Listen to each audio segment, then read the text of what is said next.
د جمهوریت دفاع وزیر ته د یوې غیرتي افغانې ښځې غاښ ماتوونکی ځواب. بشپړ جزئیات په ویډیو کې وګورئ. درنو لیدونکو ستړي مه شئ. د افغانو ښځو د برخې یوې فعالې د ولسواکۍ د ملي دفاع د پخواني وزیر د هغو خبرو چې ویلي یې وو ولسمشر د افغانستان پوځ ړنګ کړ.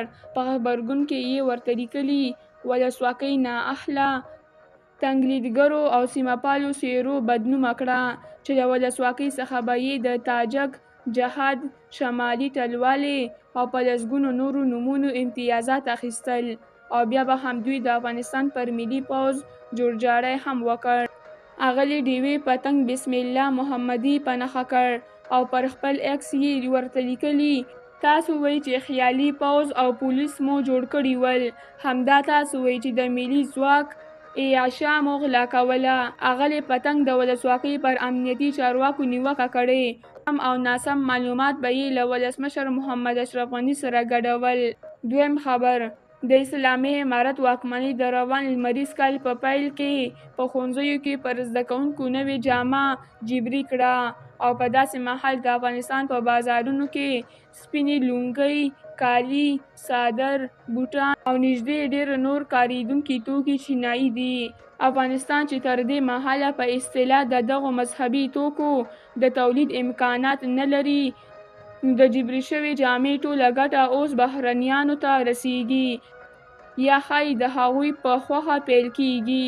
افغانستان پخوا هم د چینایي توکو کارېدونکی پاتې شوی، خو په اوسني ډول او په یو اړخیز ډول هیڅکله نه. په دې وروستیو کې چې چینایي تولیداتو د افغانستان هره څنډه نیولې، د مذهب په نوم یې پر کارولو ټینګار او دا پوښتنې راپورته کوي چې د چا ټینګار او خوښه به د چا وي. جالماز او برېښنایي چینایي تسبې چې په وروستیو کې یې ګلداره کړي هم دي، ټول بازار یې نیولی دی. یو لیکوال دې وضعیت ته په کتو پر خپل فیسبوک لیکلي که د بېلګې په ډول ما واک درلودی او له هر اړخیزې عملي څېړنې وروسته راته د زده کوونکو د علمي پرمختګ لپاره لونګۍ او خولۍ ګټورې ثابتې شوې وې، نو لومړی مې په هېواد کې د همدې توکو کارخانه جوړوله. یعنې په هر حالت کې زموږ ګټه نورو ته ورسیږي. درنو لیدونکو له ملتیا مو مننه.